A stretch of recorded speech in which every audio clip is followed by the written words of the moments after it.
Je vivais avec mon mari depuis 20 ans, mais il ne correspondait pas aux stéréotypes des maris ni aux défauts dont nous plaisantions lors des enterrements de vie de jeunes filles. En fait, ces commentaires ressemblaient davantage à des griefs, voire à des humiliations, adressées à nos maris. Peut-être cela ressemblait-il à une thérapie de groupe pour nous, les femmes. Naturellement, beaucoup de ces remarques étaient faites avec humour, même si elles étaient dégradantes. Ces hommes nous faisaient rire. En buvant, nous nous sentions mieux. J'ai eu du mal à avoir une mauvaise opinion de mon conjoint, Cooper. Il était beau et en forme, même s'il ne semblait pas être le père typique. De plus, il soutenait financièrement la famille, gérait bien son argent et passait du temps avec moi et les enfants. Comme il ramassait généralement ses propres vêtements et les accrochait proprement dans l'armoire, il n'avait pas besoin de beaucoup d'aide de la part de sa femme. Le linge sale, cependant, était trié en blanc, couleur et foncé avant d'être mis dans le panier. Je faisais la lessive la plupart du temps, mais il pouvait s'en charger seul si nécessaire. J'appréciais qu'il aime faire les courses, du moins jusqu'à ce que j'arrête d'être reconnaissante et que je commence à considérer cela comme acquis. Les véhicules étaient alimentés en carburant, nettoyés et entretenus. Les voisins complimentaient le jardin. Ils s'entendaient bien avec tous nos amis. Même si la prévisibilité s'est glissée dans notre vie de couple après 20 ans, il était toujours un bon amant. Et moi ? Je dois admettre que je me suis quelque peu désintéressé de notre vie sexuelle, mais Cooper s'est efforcé de rendre les choses intéressantes. Je pensais que c'était lui qui insistait sur les jouets, les longs week-ends et la lingerie pour nous deux, mais maintenant je vois que c'était plutôt pour moi. Notre mariage s'en est-il ressenti ? Oui, mais mon mari est resté loyal et a accepté mon attitude malgré des frustrations occasionnelles. C'était un excellent planificateur financier, qui savait comment relever les défis. Il pouvait contrôler la situation, supporter les irritations des clients et écouter patiemment jusqu'à ce qu'ils puissent présenter un point de vue rationnel lorsque des changements économiques ou de marché les perturbaient. C'est probablement la raison pour laquelle tant de ses clients sont restés avec lui. Ses plans fonctionnaient, mais c'est sa personnalité qui attirait les gens. Alors pourquoi ai-je commencé à chercher un partenaire après avoir été insatisfaite de mon mari ? En fin de compte, j'ai commis une grave erreur. Je ne sais pas comment j'en suis arrivé là. Je suis coincé. Je ne sais pas comment changer les choses. C'est une montagne russe sans fin de stress et d'incertitude. J'avais un peu envie de me faire prendre, que notre histoire d'amour soit rendue publique. C'était épuisant de vivre deux vies. Si je me faisais prendre, je ne pourrais pas faire de choix. C'est la situation qui dicterait la suite des événements. Mon mariage a été mis à rude épreuve pendant que je poursuivais ma liaison. L'attention que je portais à mon mariage, à mon intimité et à mes relations diminuait progressivement. Je perdais le lien émotionnel avec mon mari. Nous devenions moins intimes physiquement. Du moins à mes yeux, notre relation était devenue biaisée. Mon conjoint devait le sentir, bien sûr, mais en était-il vraiment conscient ? Ou, comme pour tant d'autres choses, était-il simplement trop dévoué à la promesse d'être ensemble, pour le meilleur et pour le pire, pour faire autre chose que l'accepter ? Peut-être était-ce parce qu'il n'y avait pas eu de preuves concluantes pendant si longtemps. Mais voyait-il à quel point nous nous étions éloignés, à quel point notre relation, autrefois familière, avait changé après 20 ans de vie commune ? Nos interactions, nos routines, nos personnalités publiques, notre attitude calme et accessible différaient toutes de nos anciennes habitudes. Le samedi soir, nous sommes toutes allées dans un nouveau club, une soirée entre filles comme les autres. Le public visé était clairement constitué de jeunes femmes d'une vingtaine d'années. Compte tenu de notre âge, le fait que nos robes étaient un peu plus serrées que celles des filles plus jeunes et même la façon dont nous avons géré l'attention que nous avons reçue nous ont fait sortir du lot. Cependant, cette attention était exaltante. Être invité à danser, surtout dans un club, était une sensation incroyable. Contrairement à un mariage, où les couples de notre âge attendaient une chanson lente pour laisser leurs hommes se traîner hors du bar afin d'exécuter leur unique danse obligatoire, après quoi ils retournaient au bar ou s'asseyaient en ayant l'air de s'ennuyer pour le reste de la soirée. Non, nous dansions avec des hommes plus jeunes qui s'intéressaient sincèrement à nous, dans une ambiance exaltante, endiablée et chaotique. Et si l'homme avec lequel je sors avait 28 ans et moi 42 ? Une petite différence d'âge, n'est-ce pas ? Nous, les femmes, prenions toujours des taxis séparés, donc nous partions toujours séparément. À la fin de la soirée, nous nous sommes toutes perdues de vue. Ce type, Harris, était bien soigné, avait une chevelure épaisse, était en forme, dansait avec aisance et savait exactement ce qu'il fallait dire. Il sentait également bon. L'alcool y était peut-être pour quelque chose, mais j'ai savouré les rires et le sentiment de connexion. J'ai apprécié son attention, sa curiosité et son attitude séduisante. Cela contrastait fortement avec le rythme de vie soutenu de mon mari. Cooper m'a dit un jour que la clé de la vente de ses produits financiers résidait dans les sentiments impliqués dans la transaction plutôt que dans les faits. En repensant à cette soirée sur la piste de danse, je me rends compte qu'il s'agissait davantage des sentiments du moment que de mon rôle d'épouse, de mère et de femme au foyer. Les bons sentiments semblent naturels, et ils sont assez persuasifs. Vous comprenez ce que je veux dire. Si quelque chose semble merveilleux, c'est que tout va bien, n'est-ce pas? Sur la piste de danse, les baisers étaient brûlants. J'étais écrasé contre lui, mes lèvres frôlant les siennes. Même en dehors de la piste de danse, dans le couloir sombre des toilettes, l'intensité ne faiblissait pas. Ses mains explorant mes courbes et caressant mes hanches, Harris m'embrassait avec avidité en retour. Son souffle chaud effleura ma peau tandis qu'il murmurait à mon oreille, « J'ai voulu faire ça toute la nuit. » Moi aussi, répondis-je, la voix pleine de besoin. Il semblait que nous étions les deux seules personnes dans le couloir faiblement éclairé, bien que des clients du club passaient de temps en temps. Harris m'a prise dans ses bras, s'est penché et m'a rapproché de lui. Je gémis doucement et me poussai instinctivement contre lui. Oh mon Dieu, je penchai la tête en arrière et soupirai. Harris saisit l'occasion pour déposer un baiser dans mon cou. Ma respiration devint difficile et un frisson me parcourut.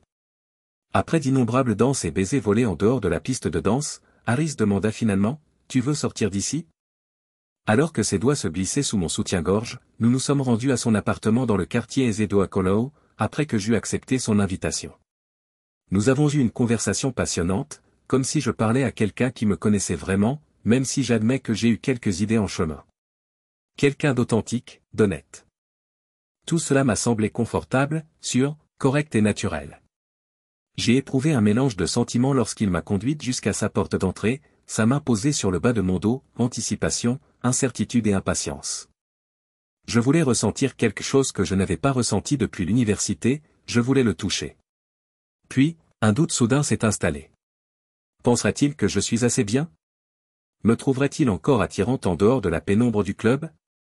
Nous ne pouvions pas nous empêcher de nous toucher dans cette maison luxueuse.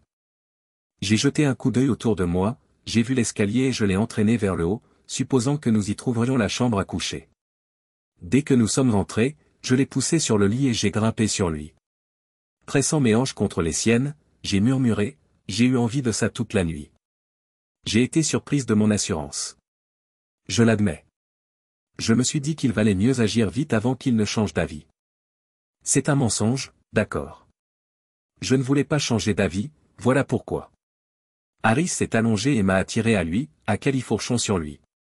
Lorsqu'il passa ses mains sur mes flancs, je sursautai et me cambrai, sentant une étincelle s'allumer sous ma peau. Ses doigts tracèrent des lignes douces et précises le long de mon dos avant de trouver le fermoir de mon soutien-gorge et de le relâcher avec une facilité déconcertante. Il m'embrassa, me faisant frissonner lorsque ses lèvres effleurèrent mon épaule. Tandis que nos corps bougeaient à l'unisson, ses mains caressaient mes courbes et me rapprochaient.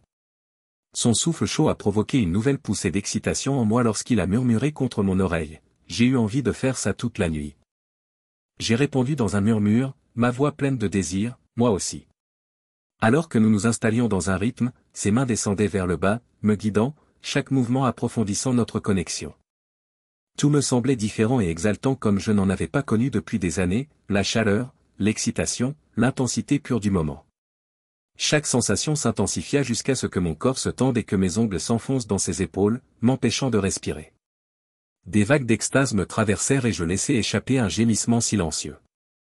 Harris me suivit sur le bord, son corps tremblant contre le mien et me serrant plus fort. Nous restâmes ainsi un moment, reprenant notre souffle et savourant la chaleur des bras de l'autre. J'ai murmuré en regardant le plafond, encore perdu dans l'euphorie, c'était incroyable. Harris m'a attiré dans ses bras et m'a dit, oui, c'était vraiment génial. Avant que nos sens ne s'apaisent, nous sommes restés allongés un moment, enlacés l'un à l'autre. Comment s'est déroulée la rencontre sexuelle? Fantastique. Après tant de temps passé avec le même homme, il était clair que les choses avaient changé. Et comment aurait-il pu en être autrement? Le rythme et la séquence des événements n'étaient pas familiers, les mouvements étaient différents. C'était comme conduire une voiture à laquelle on était habitué depuis des années et se retrouver au volant de quelque chose de complètement nouveau. Après cela, C'est comme louer une voiture flambant neuve pour les vacances, elle a une odeur différente, une nouvelle technologie à tester, une sensation étrange à conduire et un fonctionnement totalement différent. J'ai dû prendre un taxi pour rentrer chez moi avant de m'en rendre compte, et je suis arrivé vers 2 heures du matin. Pour des raisons évidentes, je me suis douché à la hâte et je me suis glissé dans mon lit, réglant mon réveil suffisamment tôt pour me lever et faire du café comme si rien ne s'était passé. Cooper dormait déjà. Le lendemain matin, Cooper est descendu pour trouver sa femme en train de fredonner et l'arôme d'un café fraîchement préparé. Oui, j'ai dévié de ma routine habituelle ce matin-là. D'habitude, je me plains avant d'avoir bu quelques tasses de café parce que je ne suis pas du matin. Je crois qu'il était simplement content d'avoir une femme heureuse pour une fois. Mon esprit a tellement vagabondé au cours des 3 jours suivants que Cooper m'a même demandé si j'avais des problèmes. Je dois dire que l'on apprend rapidement à réfléchir et à trouver des réponses plausibles lorsqu'on a une liaison. D'accord, vous comprenez. Ce n'était que des prétextes. Mais quel était le sujet de ma rêverie? Le plaisir vous est déjà connu. Être allongé à côté de ma chérie, rire et me remémorer les sensations incroyables et la poussée d'endorphine de cette soirée. Plus périlleux encore, je commençais à envisager de contacter Harris pour lui demander si nous pouvions revivre cette soirée. Ce qui est vraiment choquant, c'est que je n'ai pas envisagé une seule fois de rester fidèle à mes vœux pendant tout ce processus de réflexion. Pourquoi? J'avais beaucoup de temps libre, car Cooper organisait souvent des réunions avec des clients chez nous après le dîner, pendant que les enfants étaient partis à l'université. Et Harris? Serait-il en mesure de m'accueillir? Avait-il même envie de recommencer? Dois-je attendre qu'il m'appelle ou dois-je l'appeler? Dois-je acheter un deuxième téléphone? Pourrais-je faire changer le code de ma serrure actuelle? Oh, comme il est fréquent de devoir recourir à la tromperie. Le fait d'entendre parler de moi l'a enchanté et il a même pris des dispositions pour que nous nous rencontrions dans un hôtel de sa propre initiative. La journée fut extraordinaire. Par la suite, les filles ont commencé à organiser une autre sortie du vendredi soir, mais cette fois-ci, l'une d'entre elles avait un plan différent. Sa maison à Wacollo était ailleurs. En réalité, c'était la maison de ses grands-parents. Pendant qu'ils étaient en Europe pour l'été, ils surveillaient leur maison. C'était un joli quartier avec des rues bordées d'arbres et de grandes maisons suffisamment éloignées les unes des autres pour que les voisins ne se mêlent pas des affaires des autres. Afin d'économiser du temps et de l'argent sur un taxi, j'y suis allé en voiture. De plus, avec les grands chênes dans chaque cour, créant un sentiment de solitude et d'intimité, personne ne verrait jamais ma voiture de la rue. C'est devenu une routine, au point que Harris et moi avons commencé à ressentir quelque chose l'un pour l'autre. Mais honnêtement, qu'est-ce que c'était? L'aimais-je tant parce qu'il était jeune et viril? Me sentais-je désiré à cause de lui? Ou était-ce seulement l'excitation de la liaison, la rupture avec la routine de la vie conjugale? Que voyait-il en moi? Était-il attiré par les femmes plus âgées? Ma maturité l'attirait d'elle plus que celle des jeunes filles. Mon expérience de la vie lui paraissait d'elle plus sûre et plus fiable que celle de ses relations précédentes? Ou était-ce parce que j'avais un mari? Le fait de savoir que les choses n'iraient pas trop loin lui donnait-il un sentiment de sécurité? Toutes ces questions sont restées sans réponse, mais pour être honnête, le sexe était si extraordinaire qu'il valait mieux les laisser sans réponse. Qui, après tout, était lésé? Personne. La vie de Cooper a donc continué comme si de rien n'était. Les mêmes vieilles habitudes, comme celle de mon mari bien-aimé qui fait le plein d'essence, nettoie les voitures et les lave à fond le dimanche matin. Avec un peu de remords, je reconnais que ce fut une année exceptionnellement prospère pour les chênes. Certains chênes ne laissent tomber leurs glands qu'une fois tous les 4 ans, d'autres tous les 3 ans et d'autres encore tous les 2 ans. Leur cycle coïncidant parfois, ce qui donne lieu à une récolte exceptionnelle de glands qui, selon le nombre d'arbres dans une cour, peuvent parfois s'empiler jusqu'à la cheville. C'est le cas cette année. Vous savez ce que mon mari a découvert dans le capot de sa voiture? Les essuie-glaces sont situés dans cette zone en forme d'évent près du bas du pare-brise. Des glands par centaines.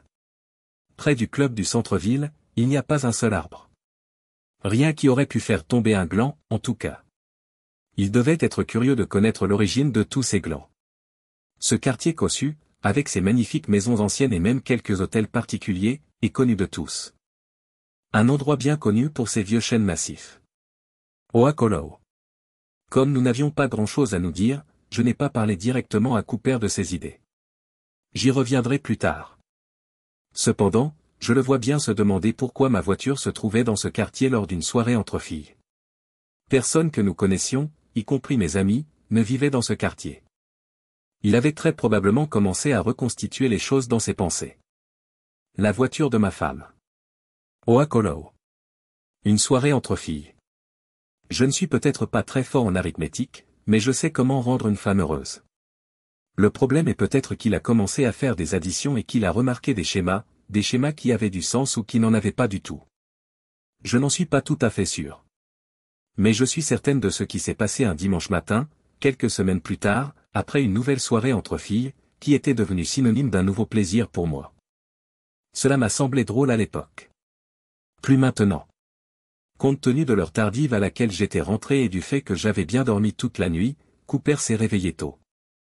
Il était en train de préparer des œufs brouillés lorsque je suis descendu pour prendre une tasse de café dont j'avais bien besoin. Alors, même si je venais de faire l'amour quelques heures plus tôt, je me suis assise à la table de la cuisine, essayant de me ressourcer avec du café. Il a placé une assiette devant moi et m'a dit, « Voilà, ma chérie. Je t'ai fait des œufs brouillés. » Il a versé les œufs dans mon assiette après avoir soulevé la casserole. J'ai cligné des yeux, me demandant si ma vision était encore un peu floue parce que je ne pouvais pas dire si les œufs étaient mélangés avec des saucisses ou du bacon. En plissant les yeux, j'ai jeté un nouveau coup d'œil. Des glands. Les œufs contenaient des glands. Mon mari était appuyé contre le comptoir de la cuisine, les bras croisés, les sourcils froncés, et me regardait fixement. J'ai levé les yeux vers lui. Il est resté là, à me regarder, attendant qu'il dise quelque chose. Il y avait manifestement un problème. Il n'est pas nécessaire d'être marié depuis 20 ans pour se rendre compte que quelque chose ne va pas si l'on découvre des glands dans ses œufs brouillés. Mais avoir une liaison vous rend paranoïaque. Bien sûr, vous pensez prendre toutes les précautions possibles pour éviter que votre conjoint n'apprenne votre soi-disant merveilleuse liaison. Pourtant, je regardais constamment par-dessus mon épaule, j'éprouvais un sentiment de malaise persistant, craignant d'avoir manqué quelque chose qu'il pourrait trouver. Le silence, un mari à la mine patibulaire et des glands dans les œufs. C'était un signe clair que quelque chose n'allait pas. Pourtant, il est resté silencieux. Comment aurais-je dû jouer ce rôle? Comment auriez-vous réagi? J'ai choisi de faire comme si de rien n'était, en regardant à nouveau les glands dans mes œufs. Merci, chérie, dis-je en prenant ma fourchette et en commençant à manger, lui jetant un coup d'œil alors que je poussais négligemment les glands de côté. Mais le silence persiste. La cuisine est adjacente à notre buanderie. Après être entré dans la buanderie et en être ressorti avec un sac en plastique, Cooper l'a posé sur la table devant moi. Pas un mot, encore une fois. Il avait une expression furieuse sur le visage lorsque j'ai levé les yeux vers lui, mais il est resté silencieux. Aurais-je dû avoir le courage de parler? Devais-je lui demander ce qui n'allait pas? Ou aurais-je dû révéler le secret? Il l'avait jeté devant moi, après tout. Au lieu de cela, je suis resté assise. Videz le sac, a-t-il dit. J'ai pris le sac et j'ai tout renversé sur la table de la cuisine. 5 ensembles de lingerie différents. Cela m'a fait sursauter. Je me demandais où ils étaient passés. Quand j'ai fait la lessive, je n'ai pas pu les retrouver.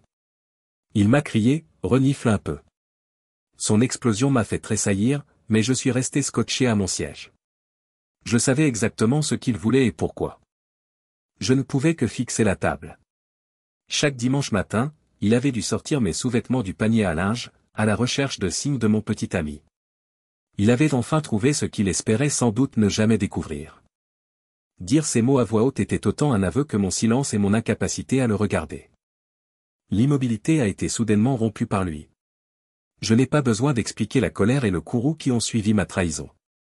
Il a fait des déclarations qui étaient inévitables. C'est à ce moment-là qu'il est devenu évident que notre mariage était condamné.